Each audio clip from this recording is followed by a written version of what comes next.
खंडतड़ा पंचायत रे पंचायत कार्यालय भितर आज्ञा मरामती कार्य चलीथिला सेथिपाई बोरिंग करा जाउथला जाके पिलर पड़िबो से जगार आज्ञा तेल बाहरी एठिका लोकों को कहवा कथा हला किरोसिन तेल बाहरुची किरोसिन जेतले बासीची सेतबे लोक माने माटी की देखुचंती आमे से जगह को आपन को नेकी जीवु ये होची भद्रक ब्लॉक खंडतड़ा पंचायत पंचायत कार्यालय दृश्य आम आपको देखू देखु किभली धाड़ी की धाड़ी भावे एटी दर्शक बंधु पिलर खोल जो पिलर पाखरे दर्शक बंधु यही जो पिलर आप देखुं चारिटी पिलर खोल जाइथिला ए चारिटी पिलर मध्यरु यही जो पिलर आप देखुं कंक्रीट ढला सरी पिलर जिते 10 फुट खोला सरी दर्शक बंधु से किरोसिन बास्ना होता जो मैंने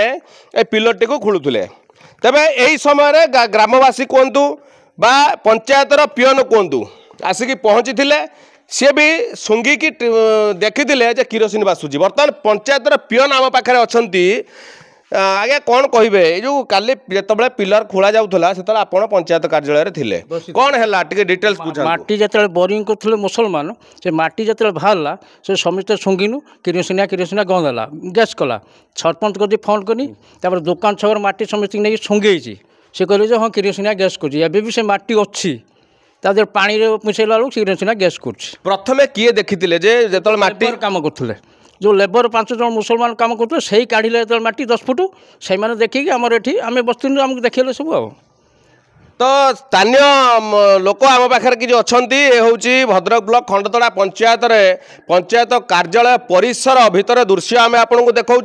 जे ए अंचल बर्तमान चहल पड़ी जे माटी तलू तेल बाहर तेबे से तेल किरोसिन किंबा डीजेल ताहा सठिक भाव जना पड़ूना किंतु आमे बर्तमान बुझा आम पाखर जड़े युव नेता अच्छा ए अंचल आज्ञा कौन कहे माटी तलू जो गैस करुच्ची बर्तमान बास्ना हो तेल कि तेल बोली बास्ना हो एक्चुअली काली जो बाहरला एठी उपस्थित जो माने थिले से माने आकु किरोसिन बोली संदेह कले आमे भी आसिकी सुंगिला परे से किरोसिन मे भी किरोसिन हो नहले डीजेल हो ए दुईटारू निश्चित गोटे हेइथिबो तेणु आकु निहाती एठी साइंटिफिक टीम इनक्वारी करिकी जानिबा दरकार एक्चुअली माटी तळे एठी कोन अछि तेणु से जगार जेहेतु एटा आम ग्राम रे रही तेणु आम ग्रामवासी हिसाब रे आम आकु दाबी करूछु सरकार निकट में कि एठी साइंटिफिक टीम को पठा जाई जते शीघ्र हो पारिबो इनक्वारी करा जाऊ आपड़ देखुवे ग्रामवासी मैंने बर्तमान दाबी करुँच साइंटिफिक टीम पठा जाई टेस्ट करा जाऊ प्रकृत में माटी तले तेल रही कि नहीं तबे आम पाखे आउ जड़े अच्छा पाखर प्रतिक्रिया नवा आज्ञा यही जो पिलर पाखे आपणकर बाहर तेल बास्ना है तो आपड़ केत देखिले केत जानिले मु प्रकृत में आज ही जापाइली जो सबुआड़े आलोचना आरंभ है तेणु मुझे आसिक प्रथम जो आम से माटी पड़ी से माटी जो छुंगिला बेलू डीजेल गैस है सब तो आम जनईनु आम भी चाहूँ यहाँ प्राकृतिक संपद जदि हो सरकार नजर को आसू जदि आम डीजेल बाहर कि किरोसिन बाहर प्राकृतिक संपद सरकार नजर को आसू से हूँ आम भी जनवाक चाहूँ किए कहते डीजेल तो किए कहते किरोसिन तेबे यही से माटी पड़ी जो माटी आपड़ देखुवे यही जो माटी 10 फुट तलू ये माटी बाहर थिला ए माटी आमे भी वर्तमान ताको सुंघिला बेलू जहाँ बासुची किरोसिन बासुची यही जो माटी वर्तमान सुधा ए माटी वर्तमान पानी रे पकई जते बळे देखा जाउची जे ऊपरे किछि तेल तेल भली भासुची तो यही को सन्देह करिसंती ग्रामवासी माने ये हूँ खंडतड़ा पंचायत कार्यालय परिसर भितर दृश्य यही दृश्य आम आपको देखू जे यही पिलर पाखर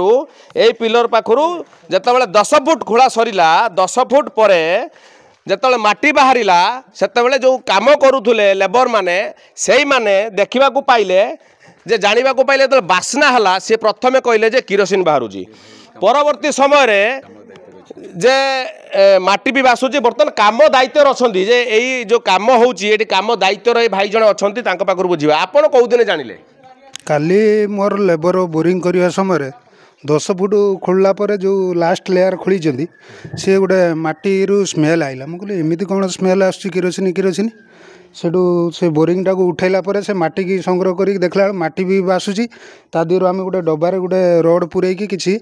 संग्रह कलु पानी भी ढड़ा बोरिंग होची पानी सब मिसी ताकू आनिक आम कागज लगे ढाड़ी देखिए जदि खाली पानी होता लिभिज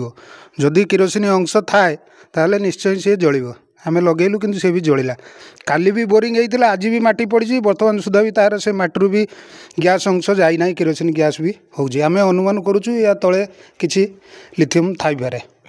ଆପଣ ଦେଖୁଥିବେ ଯେ ଯେଉଁ ଭାଇ ଜଣଙ୍କ ଦାୟିତ୍ୱରେ ଅଛନ୍ତି ଏଠି କାମ ହେଉଛି କାମ ଦାୟିତ୍ୱରେ ଅଛନ୍ତି ସିଏ ବି ଗତକାଲି ଦେଖିଛନ୍ତି କାମ ସମୟରେ ଯେତେବେଳେ ମାଟି ଖୋଳା ଯାଉଥିଲା ବାସ୍ନା ହେଲା ସିଏ ବି ଯେ ଆମକୁ ପ୍ରତିକ୍ରିୟା ଦେଉଥିଲେ ଯେ ମାଟି ଖୋଳିଲା ବେଳେ ସେ ନିଆଁ ବି ଲଗେଇଛନ୍ତି ସେ ଯେଉଁ ପାଣି ସେ ମାଟିର ପାଣି ଢାଳି ସେ କାଗଜରେ ଯେତେବେଳେ ଲଗେଇଲେ ସେ ନିଆଁ ବି ଲାଗିଛି ତେବେ ଏଇ ଯେଉଁ ଖଣ୍ଡତଳା ପଞ୍ଚାୟତ ଖଣ୍ଡତଳା କାର୍ଯ୍ୟାଳୟ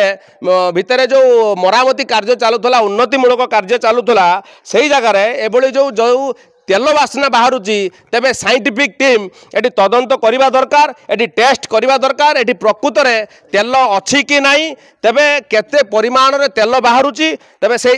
এটা ক্লিয়র হওয়া দরকার যে এই যে অঞ্চলবাসী বর্তমান অনেক এই অঞ্চলবাসী বর্তমান সুদ্ধা চিন্তার অনেক যে ভাবুচন্তি যে প্রকৃতরে এটি তেল অছি কি নাই এ হচ্ছে ভদ্রক ব্লক খণ্ডতড়া পঞ্চায়েত কার্যালয় পরিসরের দৃশ্য।